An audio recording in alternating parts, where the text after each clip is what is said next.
Indeed, we prepared a story which is a chronological story, I think, because, well, maybe first a little introduction. I'm Thijs de Zeeuw. Bart David couldn't be here today, and we, at a certain point, we started Zoof. Let's see. I myself am trained as a landscape architect. And on the way, I found out that I am a nature optimist as well. So this nature optimism thing is in everything I do, I think. After my graduation, I somehow ended up in the zoo. And up to now, this is the list of enclosures that I've designed, basically in Amsterdam and some abroad. So what you see, it's a list. It's a chronological list, more or less, and I learned through every design again. So there are, of course, all kinds of rules, and you start with husbandry guidelines, what does the animal need? But during the designs, and especially with the elephant enclosure, which took about 4 years from starting to opening, I learned a lot, I can say. Of course, designing zoos is very interesting because you can't really talk to your client. You can observe your client, you can try to imagine yourself as your client, but a real dialogue, as you would do with a municipality or for instance, is not possible. So designing for zoos is a kind of new way of listening. You have to find new ways to listen to your client. And on the way, I think I found out that you can also kind of imagine yourself as your client. Putting yourself in the perspective of the animal has been not so popular for a while. Very tricky, don't do that. But on the way, I think we can imagine a little bit the perspective of the animal. So thinking with the other, as you could say. Uxküll, probably well known, already tried this a little bit. What you see here is a living room seen through the eyes of a human and seen through the eyes of a fly. It's not really very well visible, but the fly basically likes the plate and the lamp. We like the bed and the chairs and the plates as well.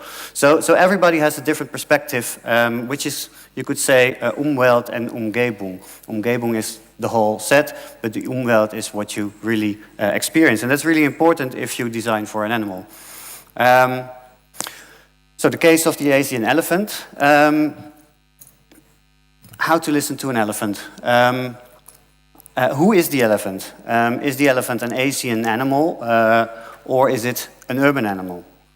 Two of the animals were born in Amsterdam, so they just know the city, basically. Of course, they co-evoluted with the prairie, but right now they grew up in the center of a medieval city.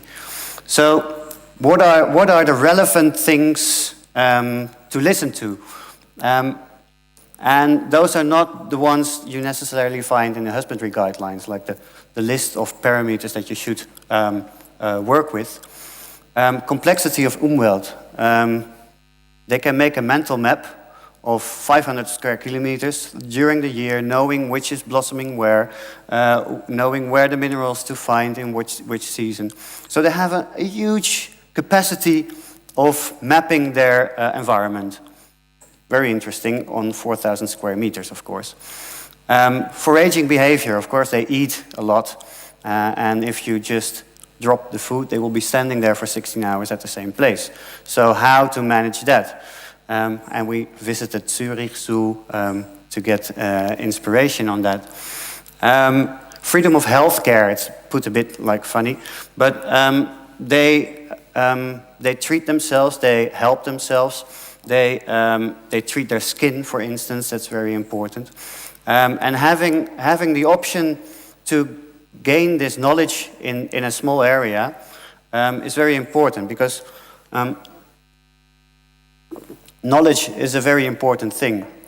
If you have 4,000 square meters, it's not so obvious that you have a place where you can learn something.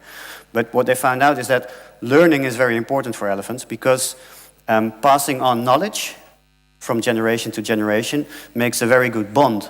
So there has to be knowledge within the enclosure. And the last one is affordances to play, because just as we, they have quite some spare time, and they like to, they have a lot of muscles that they have to train, that they have to develop. So play is also quite important. The complexity. When I bike to artists in Amsterdam, I bike along the canals, and I see a new house every time. So there's this complete richness of environment that really makes me happy. So I thought, can I give that to the elephants as well? If you look at normal elephant rocks, they're quite one-dimensional, quite simple, not so much to discover. So that was my first goal, get this enrichment, get this place enriched by a complex landscape. So starting to play. And this is also a bit how I designed. It's not the right way, but I just want to take you with me on the way how the design came into being. Playing with kinetic sand, for instance, very flexible, very easy to play with, but you can also easily structure landscapes. So you can draw height lines on it, for instance. You take a picture, you draw a map, you have your height lines. Painting. Just a nice painting. Is that a good way in for a design? I like to do it at least. Aquarelling. What would I like to see? How would I like them to use their environment? So you see divisions. You see that they are able to walk away from each other. They are invisible to each other sometimes. You don't want to be seen by your mother all the time. So in these kind of sketches, there are a lot of wishes that I would like for them. Playing with clay, again, this complexity. And here you already see a little bit of how can we make this maybe. Huh? So an aquarelle is not a landscape yet, it's a different material. But there the clay comes in and you start playing. Is this possible to make? Well, actually, this was way too expensive. So it was too detailed maybe. So we needed to find another way to get this amount of detail in it without having to really shape everything, looking for kind of a new logic, a new logical landscape. What you see here is kind of designing from the parameters of the elephant, not so much trying to redesign or redraw the Indian savanna or the Indian forest. It comes all from what we think that we can best give the elephants on 4,000 square meters in the center of Amsterdam. So playing with the rocks. What you see here, you also see already color coming in. You see thicknesses, widths of the rocks. You see slabs. So first you saw the really tiny slabs that might have been 1,000. These are 165 concrete slabs that we continued with in the design. And you see different colors, light and dark, creating microclimates. Warmer in the afternoon, the dark ones, the light ones reflecting a lot of light in the wintertime. So playing with dark and light is something that you could also address to the elephants. So that's based on what we think that we can offer the animals. You also see that they're all different slabs and that they're slightly separate. So they're not like stacked completely together, because the rock formation basically is T is 0 in a new ecosystem. The elephants will be in, but there will be plants in. We can lure other animals in. So what can that system be later on? Well, here you see a bit of the complexity if you take them all apart, the slabs. We also used, what we also did is trying to find out about the process. How are we going to make these slabs? What do you learn if you try to... Actually, I wanted to make the rocks in porcelain, like elephants in porcelain. I would have liked that very much. So I made a mini model in porcelain in the end. But working with molds and with clay and porcelain helps you to get grip on the process of casting also big slabs. Doing it yourself, making it physical. What I really liked is if you cast a piece of concrete, then how do you start erosion? If you want the rock to be a kind of a starting point for a new ecosystem, then how do you open it up? You do it with your own force, preferably. You know then what it takes to create a new landscape.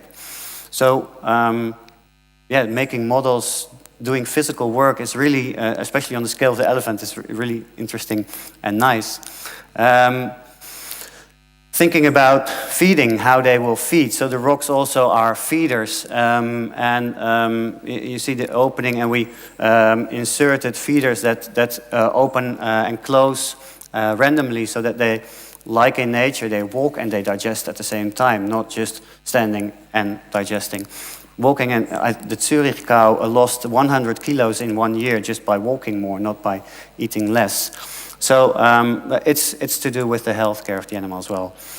Yeah, and then you start making real design drawings, which is actually for me the least interesting part, because I like to investigate the animals, see how you can make an affordance-rich enclosure. And of course, I like it when they're in there. And so the drawing parts, well, just to prove that we did that as well, like you will have to do as well. The rock landscape with the trees, the rocks here. You see the lighter and the dark ones exposed to the sun. You see also that the rocks function sometimes as a barrier. They take over, like here in the top, they take over the fence. And this is a large basin. So the rocks, they take over the fencing. Here we have a large wall that is underwater, you won't see it. So when you're on this bridge, and we made a bridge here for pedestrians, not a bridge that goes up, but a bridge that goes down, because like one of the rules nowadays for designing animal enclosures is that you don't look down, but you look up to the animal. Looking up to an elephant is even more spectacular.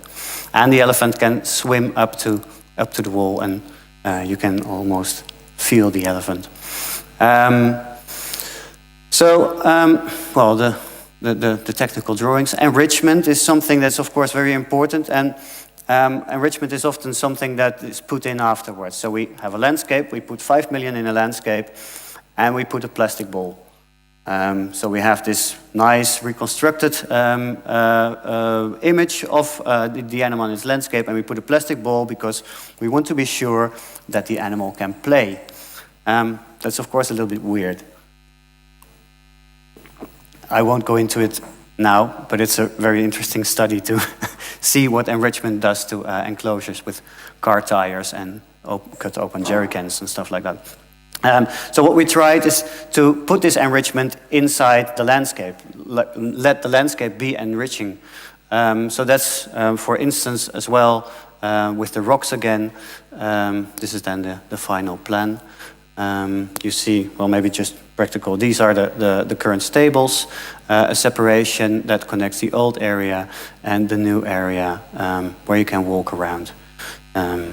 So that's roughly the area that we had, and we decided to give them quite a lot of water, also because we needed some depth in the water to have the wall completely submerged in the water basin.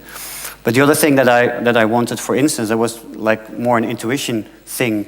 I thought if you weigh, let's say, 3,500 kilos, you have constant this pressure on your feet. So you always the pressure of 3,500 kilos on your feet. How cool would it be if you can swim and have no pressure on your feet? So they didn't swim in the deep part, and I was puzzled. Why don't they swim? Why don't they go there? It's super cool, isn't it? They can swim really well. And now, yeah, maybe what I realized maybe is that because they stand on the tips of their fingers actually, and there's some tissue in between, and they listen through their feet. So how would I like it if I couldn't? I would get really kind of freaked out. So maybe it's a kind of frightening to swim without touching the ground. I don't know yet. Maybe they will do it in the end, and maybe they will trust the place later on. But those are kind of things that you try to incorporate. They might not work, they might work, but trying them out is, I think, a good thing. So what happened? What you see here is the design, the final design drawing, and the city.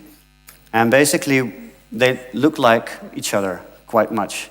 So if you design an elephant enclosure in a city for city elephants, it's quite funny to realize that it looks like a city a little bit, which is good or bad, I don't know. I don't really mind, but it was a nice thing to find out. So this is kind of, you could say, an Anthropocene design for elephants. Well, some of the construction, how do you make it?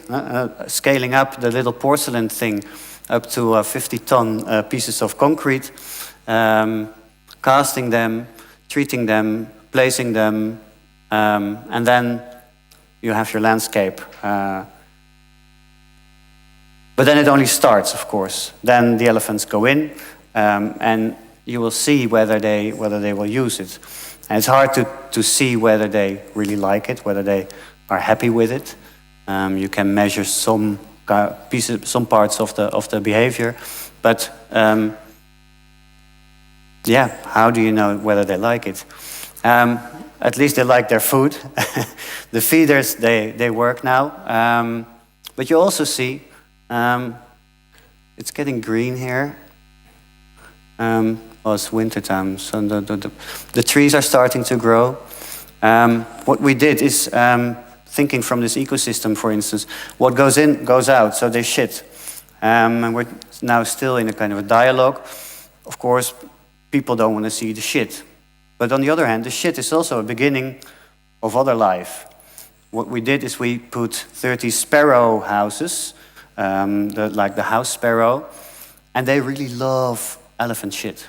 So they take the straws, and as soon as they leave them there will be little insects starting to live in the shit.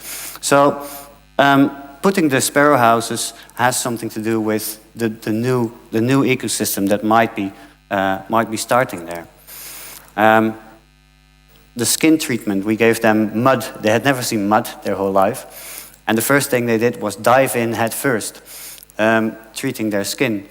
And then what you see, they like to rub it and squeeze it in. So this rock has like a mid sandpaper roughness. We have 4 different types of roughness within the concrete with different additions. So that there's always a place where it's nice to rub your back, for instance. Well, you see them here. There are days that they really are yellow, which is really funny because it gives them also a kind of agency of using their own area, and the swimming is also quite.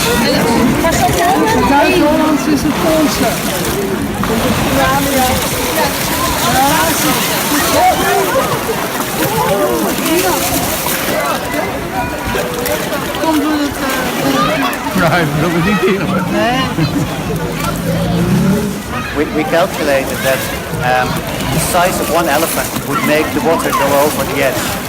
So the fact that the water comes over has something directly to do with the bigness, the size of the elephant. And it makes people really excited, of course. But you see now already, this was one of the first times they went in, but you already see now that they're kind of bullying the people by making really big waves. They go like, and it really goes over big time. So there's also kind of agency that they have some power over us. And I think, especially with the more developed animals cognitively, they really like to have a little bit of power outside their own enclosure. Well, playing, the water element is very, very important and very easy. And it's quite banal, but to have something that you can walk around, that you can stay behind, you see, if the rock wouldn't have been there, there would have been less challenge to play with each other. So also the small things, the things that do not have a direct function, they can be sometimes the most functional parts of an enclosure. So that's also what I more or less would like to give you from this story, is that don't try to recreate a landscape that is from abroad. Don't try to make this picture perfect. Don't try to create a visitor experience by staging things, by creating an experience. If the landscape works for the animal, if the animal interacts with the landscape, then it is way much more interesting for people to look at than having a prescribed experience. You see, the rocks also are part of the visitor part. You kind of feel like you're in between. The bridge as a low point really brings people together and create this beautiful view over the area. And in the end, if we like to play with it, then probably the elephants like it as well. So that's basically the bottom line of the story. So then the elephant enclosure was finished, and I felt a little bit empty. What to do now? Maybe another big project if I'm lucky. Artist was happy with it. But I also had locked up 4 elephants in the city center of Amsterdam. So I was puzzled a little bit. I didn't completely know what to do, but I knew Bart and I knew David, and I thought maybe we have to think a bit more. Maybe we have to see what the stories are, what the contradictions are in the zoo, and see if we can load the designs even more, because the elephant project was something that happened during time, and artist was very generous in giving the time and also listening to these stories of an Anthropocene exhibit, urban elephants. Those were not words that they were using themselves, and still they are kind of, but I say urban elephants. So I went to the International Zoo Design Conference 2017 in Wrocław, Poland, and I met with a lot of other zoo designers. But I knew nobody, and I thought, well, what am I going to do here? I'm going to listen to people who maybe have designed a lot of zoos, but do they have the same problems? So I made a little documentary. It was for me also, because I was unknown and I didn't know them, a way to speak to the people who are kind of leading in the business. And I asked them, what is nature to you? So that's the next one. And then after the documentary, Bart will take over and will tell what happened after the elephants. So this is about 3 minutes, and yeah.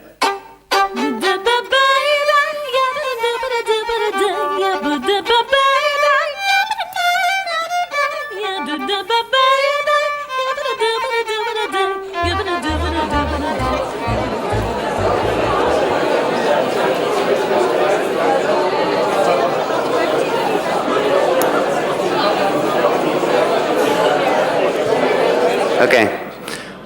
Loopt ie? Mooi. Hello, we are here at the Zoo Design Conference in Wrocław. I thought it might be interesting to get an insight in how zoo designers think of the word nature.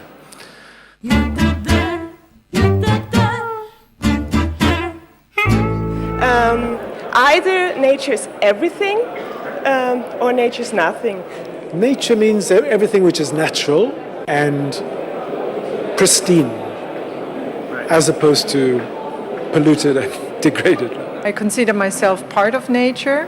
Nature doesn't need my help or other people's help. Nature is just there, and I'm part of it. For me, that's the difference between another planet and the planet Earth.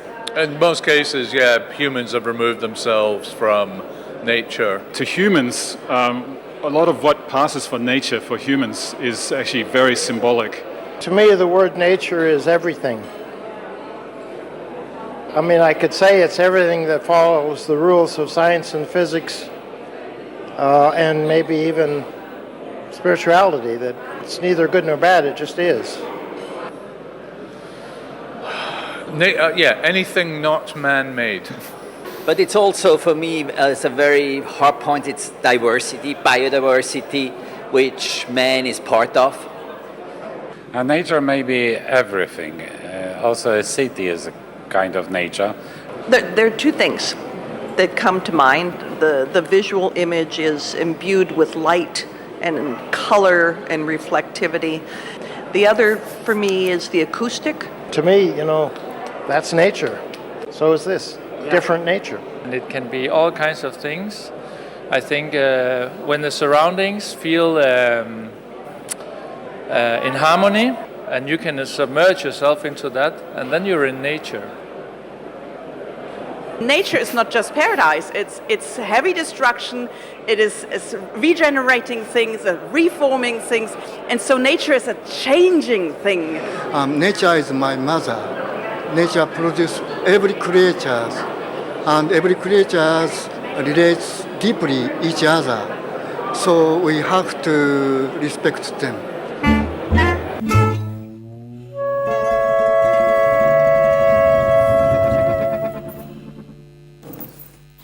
Okay, so you can see that it's a really difficult question that Thijs started to ask me and David to help him deal with. Already people that deal with nature and nature designing every day have a hard time figuring out what this nature actually is. So we started to think, how can we then deal with this question? Can we just start designing things and then we have an outcome and we can answer it? Or do we need to dive deeper and start looking in a more multidisciplinary approach to find out different ways of looking at nature and different ways of dealing with nature? So what we did is we organized a symposium in November of 2017, I think, where we invited artists, scientists, designers, everybody we thought had something relevant to say about the zoo, but also about this human-nature relationship or human-animal relationship. And because we felt we couldn't just make a symposium in an office room or like an aula, we built our own primate habitat, so the people had to be immersed in the landscape or in the Zoogehege to kind of feel what it's like to live in such an environment. So we made feeders for them. They had to pick their own bananas and their nuts. They had to climb all these things that we also make animals in the zoo do.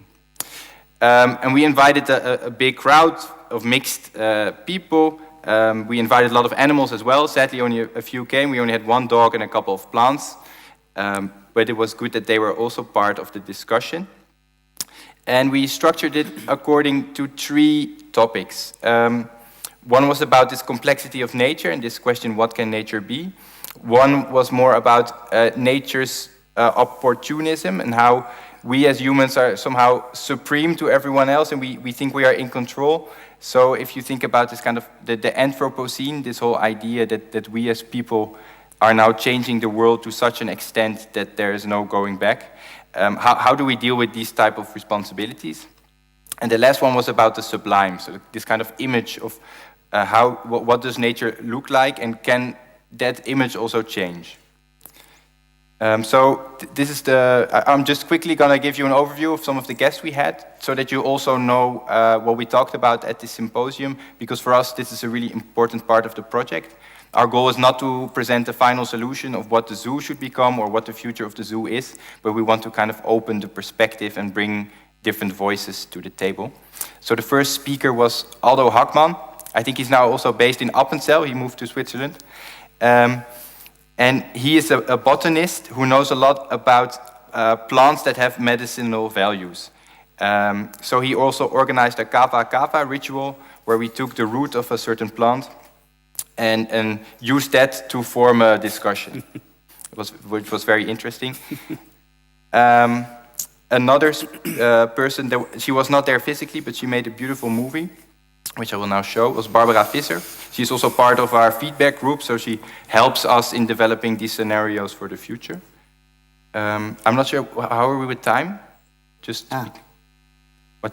Yeah? What time is it, just so I know? 10 to 6, okay. Which ones to play and which to skip? Yes.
失礼するぞね。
So the question here is actually, is there also room for death and decay and this type of aesthetics in the environment of the zoo? Because when we think about nature, we think about this lush green environment, but it's not just that. Nature is more, nature has a darker side. And to what extent can a plant also be part of a zoo? Does it only have to be about animals, or can they play a role in that world as well? Another guest we had is the artist and designer Arne Hendricks. He calls himself the incredible shrinking man. He's about 2 meters tall himself, and his answer to global warming is something he saw in a lot of other species that start to evolve and get smaller. And the only thing that's happening with us humans is that we are getting bigger and bigger and bigger, and needing more energy and more food. So his strategy, what he's trying to do, is trying to become smaller himself, so he has less of an impact on the whole environment, and also to be able to, instead of a horse, be able to ride a chicken. So his goal is to be 50 centimeters tall. Then we tried out the possibility of a zoo of only in virtual reality. So is it enough to put on goggles and an earpiece and listen to the sounds of the ocean and run into a Komodo varan? Is that the same type of experience as you have as the zoo, or is it just a bad replacement only of pixels? That's a question that's still open. Then we spoke about John Berger, who is not there, of course, anymore, but he wrote a fantastic book, Why Look at Animals? And we want to show you a little clip where he reads a poem.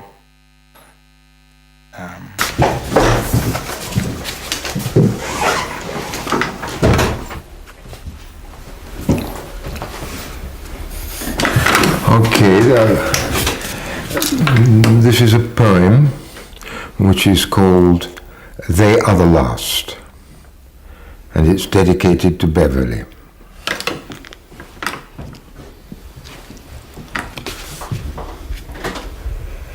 Behind her tongue, with its language of grass and passion for salt, behind the heavy tongue, deft nevertheless as a blind man's hand, a cow in good health chews approximately 50 times before swallowing the cud.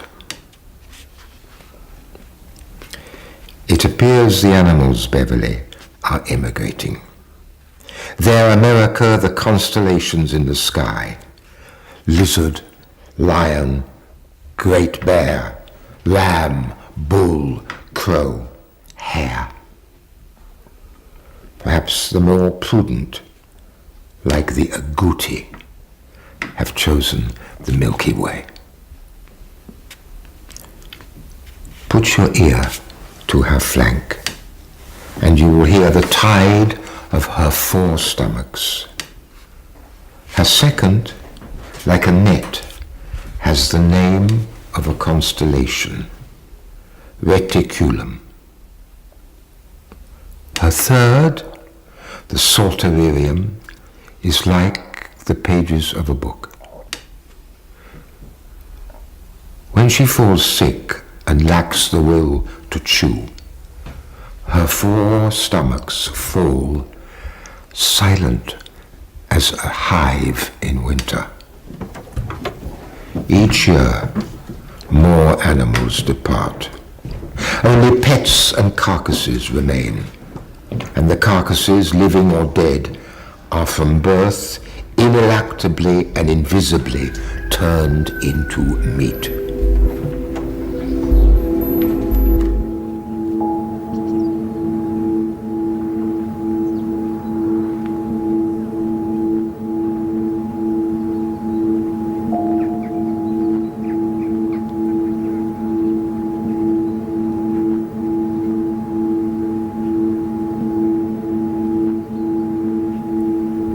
Each year, more animals depart. Only pets and carcasses remain, and the carcasses, living or dead, are from birth ineluctably and invisibly turned into meat. I believe it's completely feasible, said Bob Rust of Iowa State University, to specifically design an animal for hamburger. Elsewhere, the animals of the poor die with the poor from protein insufficiency. When fetched from the pastures, they bring into the cool stable the heat of the orchard and the hot breath of wild garlic.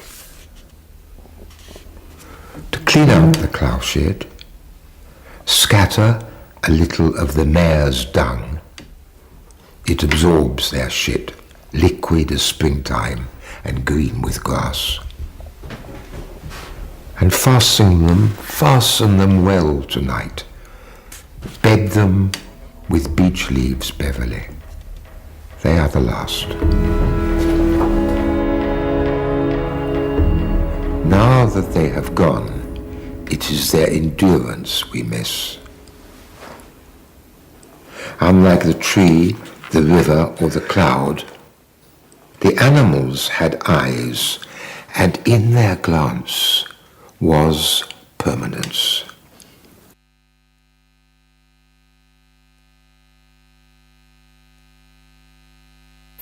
So a very important part that we also leave out is our relationship to the animals we cultivate, that we have domesticated and that we use, as Christoph also said in the beginning, that's the largest part of our planet is us as biomass and these animals that we eat.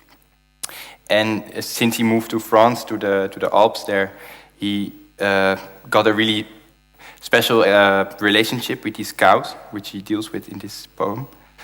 Another speaker we had is a scientist from the University in Wageningen, who designed together with a game design school in Utrecht. They made a series of games for pigs. So they went to these stables where the pigs live and they designed interactive games where with digital technology the pigs were able to have a more pleasant or interactive life, short life still, but at least a bit better than before.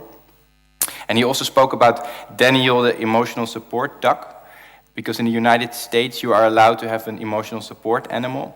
In the beginning they were mainly dogs, but now it's gone so far that there are peacocks, squirrels, and this is a duck. That's an example. We also have a little video about that, where Fox News found out about one of the ducks. On this show, we've introduced you to all sorts of emotional support animals, including llamas, squirrels, and now ducks.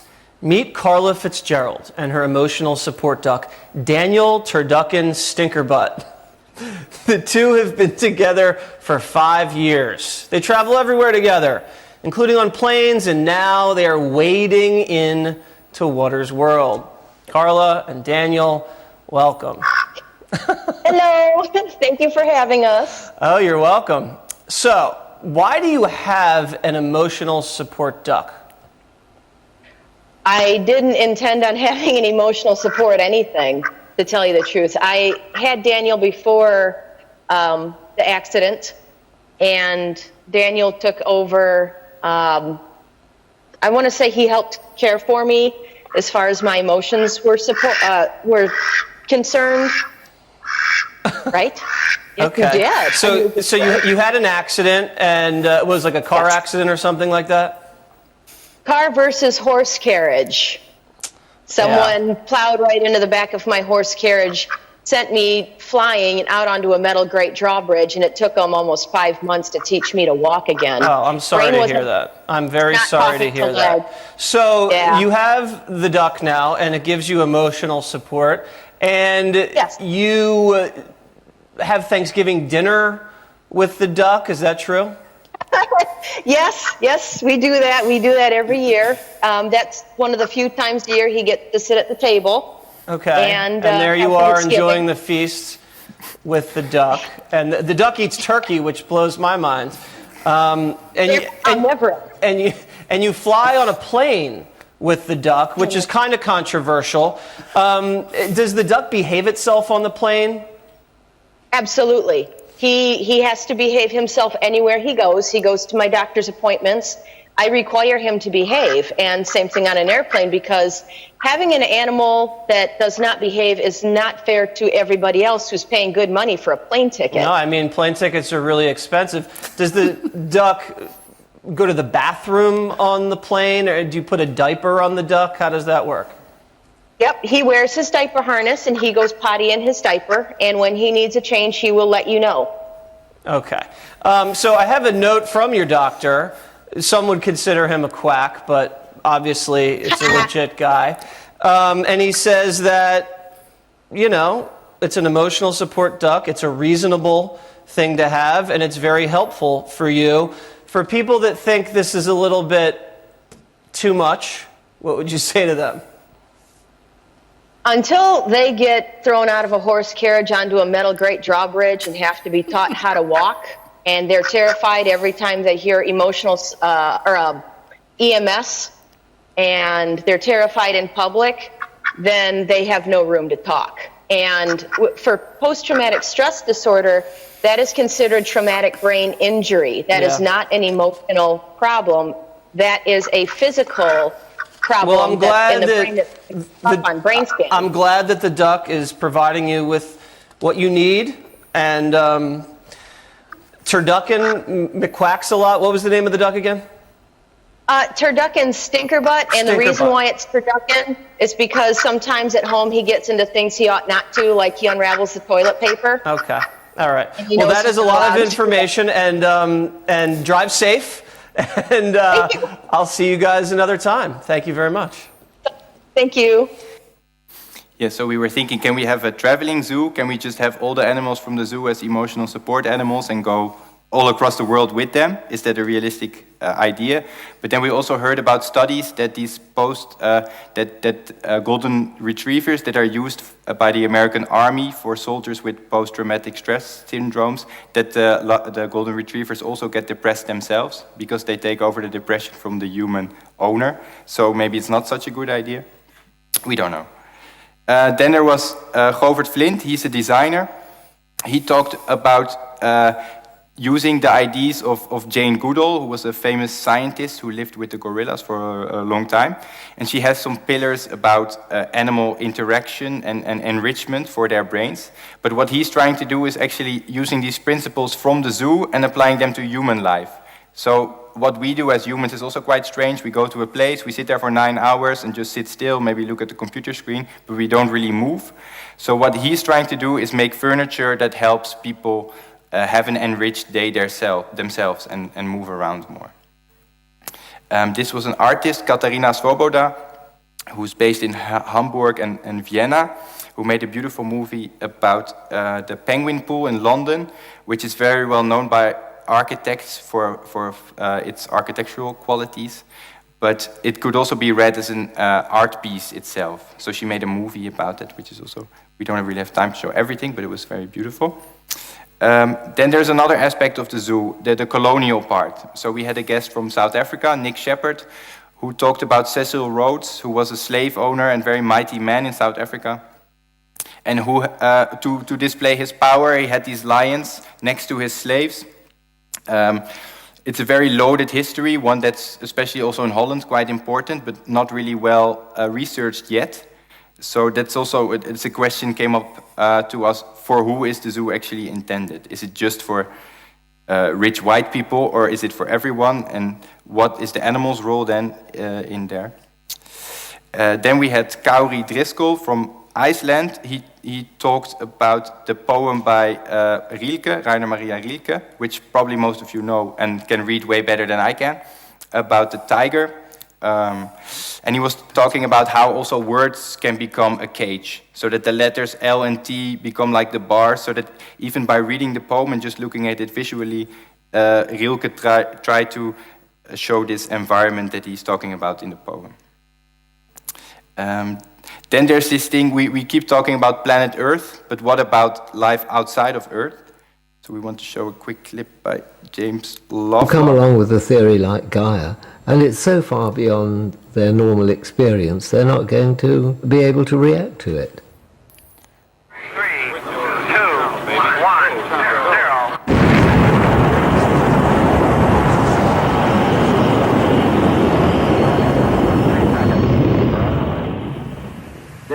first shot of Earth, live on television. The thing that kicked Gaia off mainly was, of course, NASA. There would have been no opportunity before that for people to have considered the Earth from outside in reality. One day, a letter arrived on my desk that was from Director of Spaceflight Operations for NASA, and it was an invitation. Would I like to be an experimenter to look for life on Mars? If there is life on Mars, then there will be a simply fabulous expansion of the perspective of the biologist. Because all the organisms on the Earth, even though they seem to be different, are fundamentally the same. Their chemistry is all identical.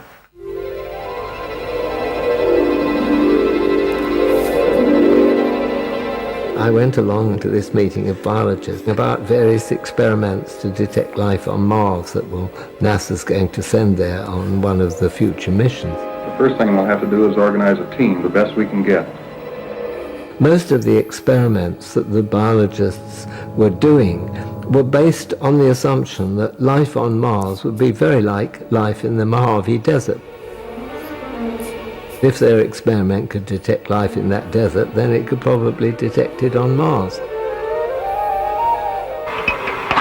One very keen biologist took me by the arm and said, "Let me show you my life detection. It's absolutely experiment for Mars. It's bound to work. It can't possibly fail." And what he showed me was a little stainless steel cage, about 1 cubic centimetre in size, and it looked very beautiful. And I said, "What's that?" And he said, "It's my Martian flea trap."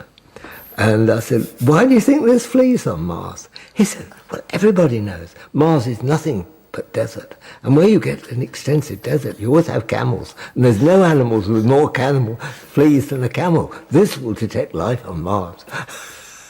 Is there life? Yeah, so I'll just quickly go to this slide. We also invited Edwin Gardner, who is thinking a lot about the future. He's also an architect, and he talked to us about panspermia, which is the idea that we can shoot life into space. So if we have, for instance, cells or DNA strings, that we could put them on rockets and start shooting them on other planets to start inhabiting these planets, which is also a very interesting concept. It hasn't happened yet so far, but people are looking at it. And then we had another guest called Jos Rademakers, who's from a foundation in the Netherlands called ARC.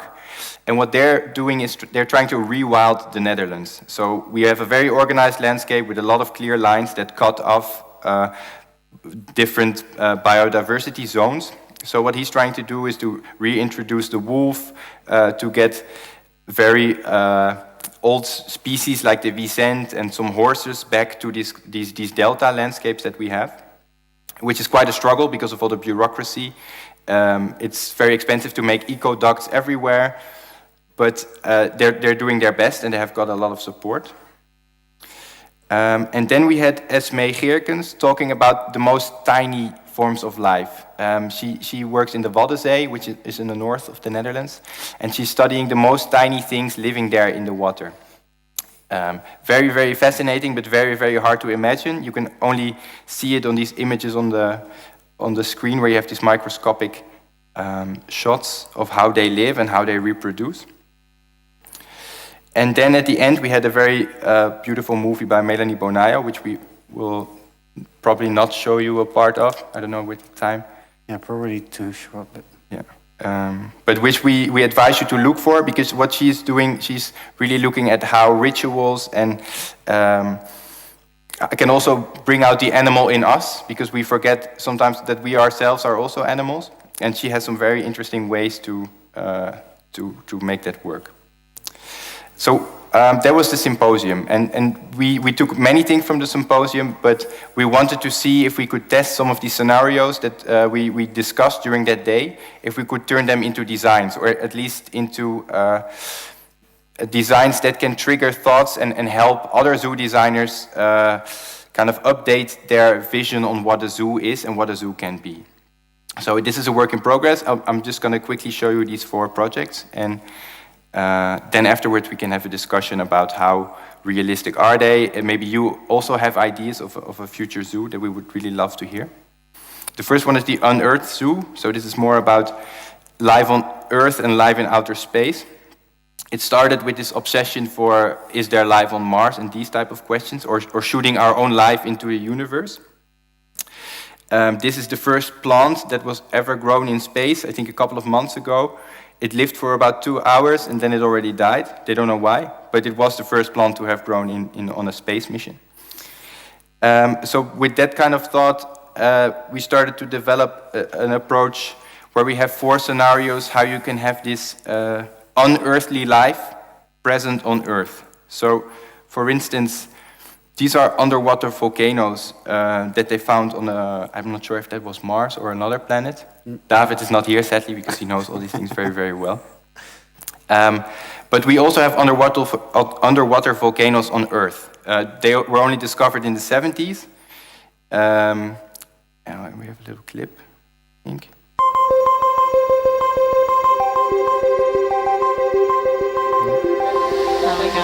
So here you are looking at a live stream from the first images from underwater. Yes, you can. Right. Let's get some overhangs here. That's magnificent. Awesome! All right, guy. Beehive up there, huh? It does, doesn't it? It is a beehive. Wow. So the bottom of the ocean is something we don't know very much about yet. And there's more of these landscapes present in our world that we haven't really yet considered nature. So this is, for instance, one of I think it's a mussel living in one of these underwater volcanoes. It looks like a normal mussel, but then if you see it compared to a human being, it's a huge animal that we didn't know yet. So one of the scenarios is, how can you bring these things that are already present on Earth, how can we bring them to the zoo? The second one is to face the fact that we are making ecological disasters. This is Texas, somewhere I think at the end of the 19th century. And this is the planet of, it's a moon of Saturn that's called, I forgot the name. But it's full of oil, they discovered recently. So now there's a lot of space missions going to that planet to see if we can take that oil and bring it back to Earth so we can burn more fuel. Very interesting concept. But actually, in a lot of countries like Azerbaijan, there are natural oil reserves coming up from the soil. So human beings have already had a relationship with this oil, and they use it for rituals. Some people drink it.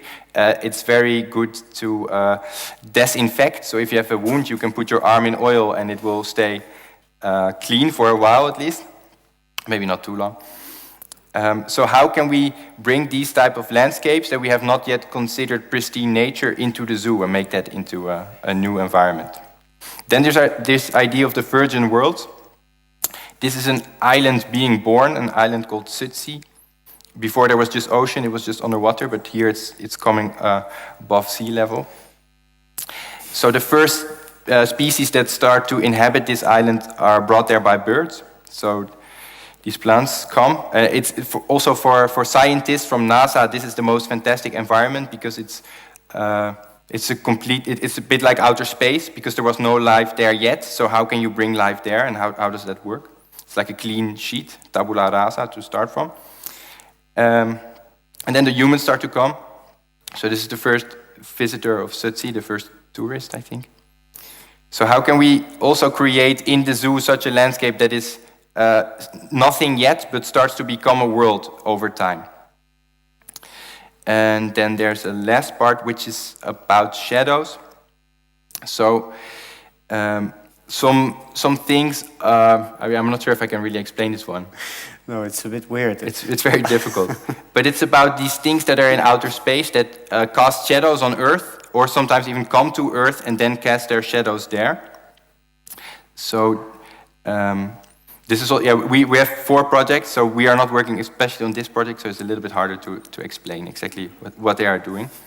We don't always understand David. Yeah. So here it's also a lot about the silhouettes, just the silhouettes and the shadows being present, but not the actual things themselves. So they now have this 3D model of how a zoo would start to look if you bring in these outer space elements that are actually from the Earth. Then the second one is about wilding the zoo. And the main thing is actually how can we have this, how can we also bring out the animal in us, but also how can we allow animals to do more. One thing that both humans and animals do is they self-medicate with plants, whether it's coffee or it's mushrooms or it's tea or it's food that you eat too much of. They're constantly kind of negotiating. Also my dog, if he's not feeling well, he eats grass, or there's chickens that if they're bored, they start eating weird plants so they get a little buzz. So how can you start sharing that experience with animals in the zoo? This is a model of what that could look like. Another one is about dying. In the ancient civilization of the Persian, I think. It's Persian, okay. They used to have these rocks where you could sacrifice yourself. So if you, or could you sacrifice yourself or somebody else?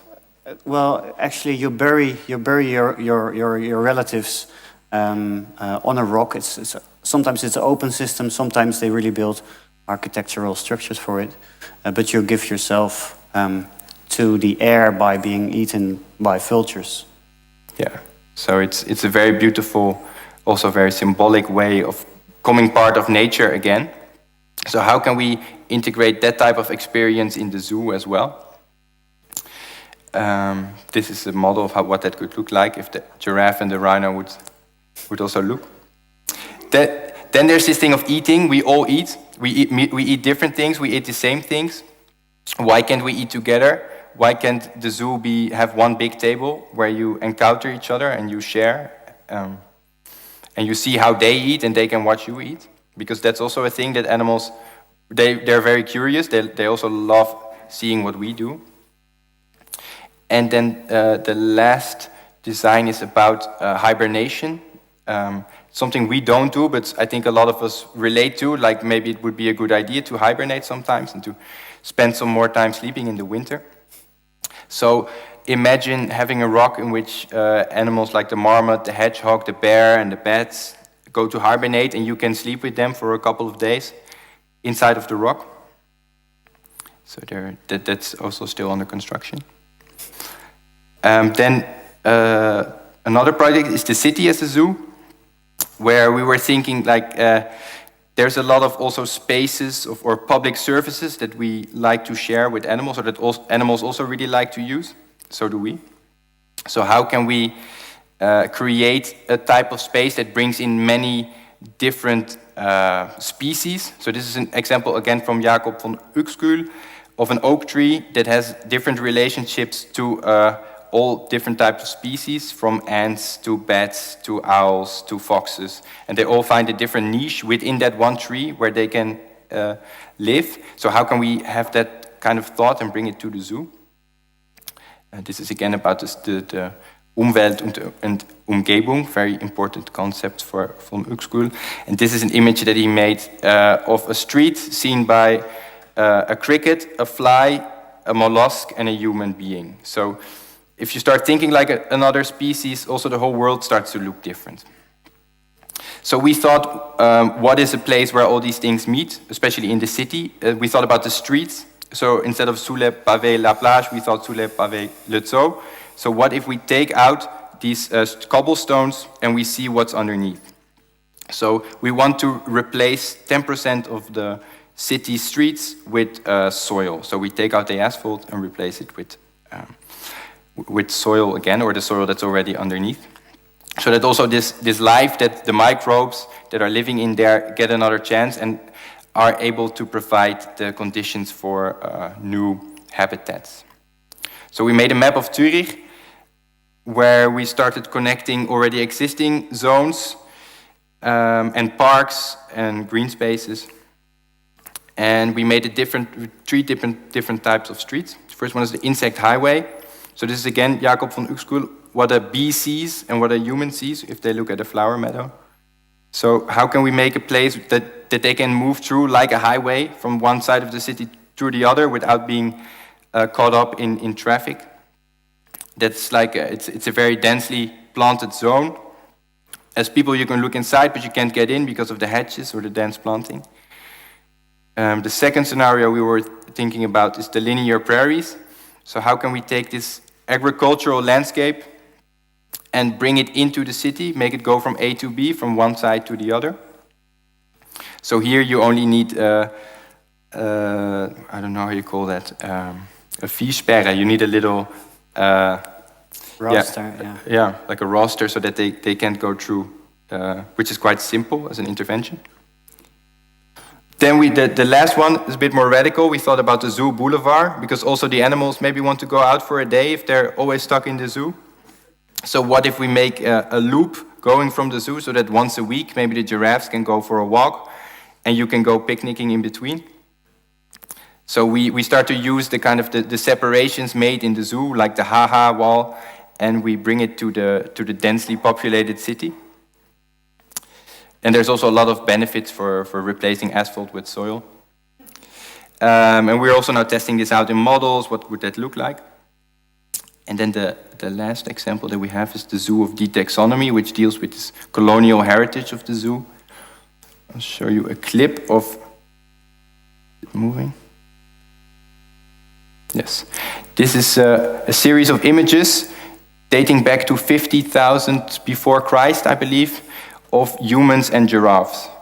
So we have a very, very long relationship with giraffes already. Of course, not here in Europe. It took a while for them to get there. But, and also because of their scale, they were always very fascinating to us. But they don't really have a use. You can't really eat them. You can't really sit on them or make them carry loads. So they were mainly there for show.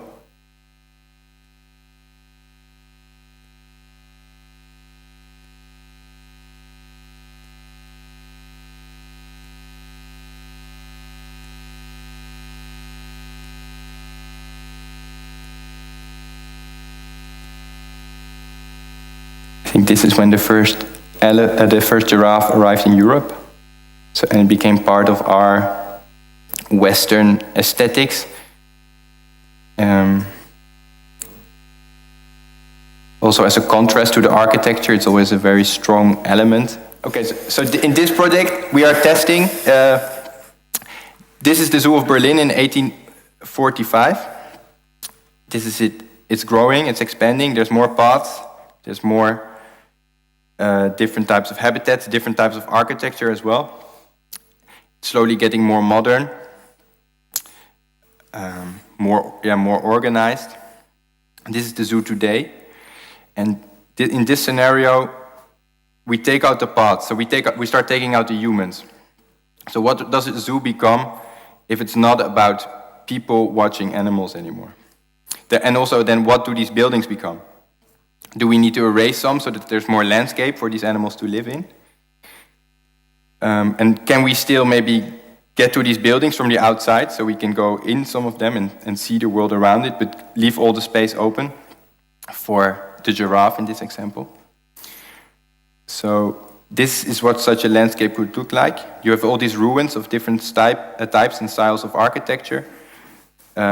Because a lot of buildings that were made for these animals in the zoo were very beautiful, but they had no relation to the animal most of the time. But we can still leave them there as aesthetic objects.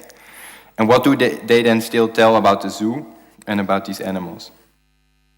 So this is dealing with the very difficult question of this colonial heritage. What do you take away, what do you leave, and how much space do you allow the other to live in? Yeah. I think those were the 4 projects we are working on now. And we are really curious. We have these questions. So what is nature? That's the one we started with. What is wilderness? What is an urban zoo? What is the relationship with natural life or other animals and the city? And for who is the zoo? Is it for the visitor or is it for the animal?